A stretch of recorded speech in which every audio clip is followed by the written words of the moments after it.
ሰላም ጤና ይስጥልኝ ውድ ተመልካቾቻችን፣ ይህ በመካከለኛ ግብር ከፋዮች ቁጥር 2 ቅርንጫፍ ጽሕፈት ቤት የተዘጋጀ የሚቀርብላችሁ ፕሮግራማችን ነው። ለዛሬ ግብር ከፋዩ ስለሚያደርገው ለውጦችና እንዴት ማሳወቅ እንዳለበት ይዤላችሁ ቀርቤያለሁ።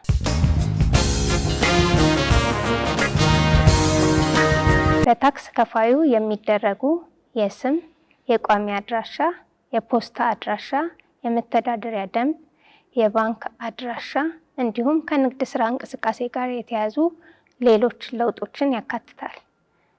ታክስ ከፋዩ ከሚያከናውነው የንግድ ስራ እንቅስቃሴ ጋር በተያያዘ የሚያደርጋቸውን ለውጦች ለታክስ ባለስልጣኑ ማሳወቅ እንዳለበት በታክስ አስተዳደር አዋጅ እንዲሁም ታክስ አስተዳደር አዋጁን ለማስፈጸም 2011 ላይ ተሻሽሎ የወጣው መመሪያ ቁጥር 143/2011 በግልጽ ይደነግጋል። ታክስ ከፋዩ የሚያደርጋቸው ለውጦች ዝርዝር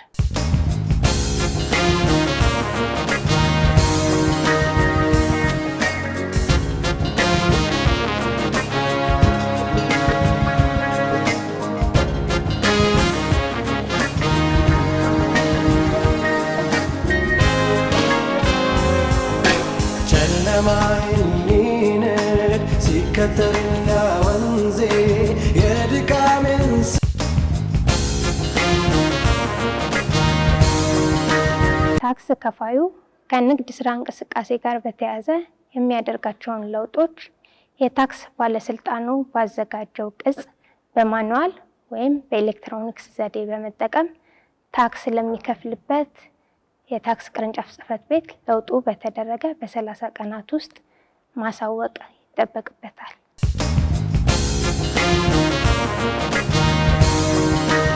ለውጥን ባለማሳወቅ ወይም ዘግይቶ በማሳወቅ በታክስ አስተዳደር አዋጅ የተቀመጠው ቅጣት ተፈጻሚ የሚሆን ይሆናል። ይህም 30ኛው ቀን ካለፈ በኋላ ለዘገየበት ለእያንዳንዱ ቀን በብር 300 ቅጣት የሚጣልበት ይሆናል። ለውጥን ባለማሳወቅ የሚጣለው መቀጫ ከብር 20,000 ብር አይበልጥም።